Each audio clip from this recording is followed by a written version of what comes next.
Good morning guys. তো আজকে আমরা দ্বিতীয় পর্বে দার্জিলিং এর ব্লগটি শুরু করলাম। সুপ্রভাত সবাইকে। আমরা এখন হোটেল থেকে রওনা দিলাম, আমাদের গাড়ি বুক করা ছিল। তো আমাদের প্রথম দর্শনীয় স্থান ছিল হলো ঘুম মনেস্ট্রি, সেই উদ্দেশ্যে গাড়ি রওনা দিলাম, চললো। তো ঘুম মনেস্ট্রিতে পৌঁছালাম।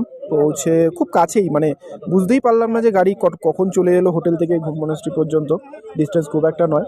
ড্রাইভার বললো এটাই ঘুম মনেস্ট্রি। তো এন্টার করলাম ভেতরে।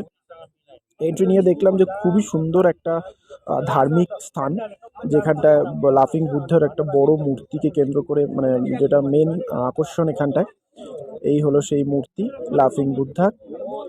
তো ভক্তি ভরে এখানে আমার বউ নমস্কার পর্বটা সারলো এবং আমিও সারলাম। এবং তারপরে চারদিকে মন্দিরের ভেতরের এনভায়রনমেন্টটা একটুখানি ক্যাপচার করার চেষ্টা করলাম সুন্দর করে, সেটা তোমরা দেখতেই পাচ্ছো।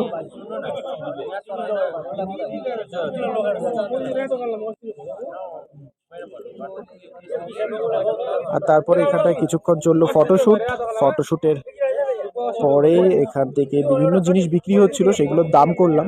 যদিও এগুলোর দাম একটু বেশি মনে হলো তুলনায় অন্য জায়গায় দার্জিলিং ম্যাল থেকে কিনলে হয়তো এতটা প্রাইস পড়বে না। তো সেই বিচার করে এখান থেকে আর কিছু কিনলাম না। বাট জিনিসগুলো খুব ভালো ছিল, ইচ্ছা করছিল নিয়ে যাই, কিন্তু তারপরে ভাবলাম যে না, পয়সাটা একটু বেশি তুলনামূলক, তো সেই জন্য আর কেনা হলো না। দার্জিলিং মেলের আগের দিন আমরা দর করেছিলাম কিছু জিনিস, তো সেখানের থেকে প্রাইস এখানে বেশি মনে হলো, ওই জন্যই আর দর করলাম।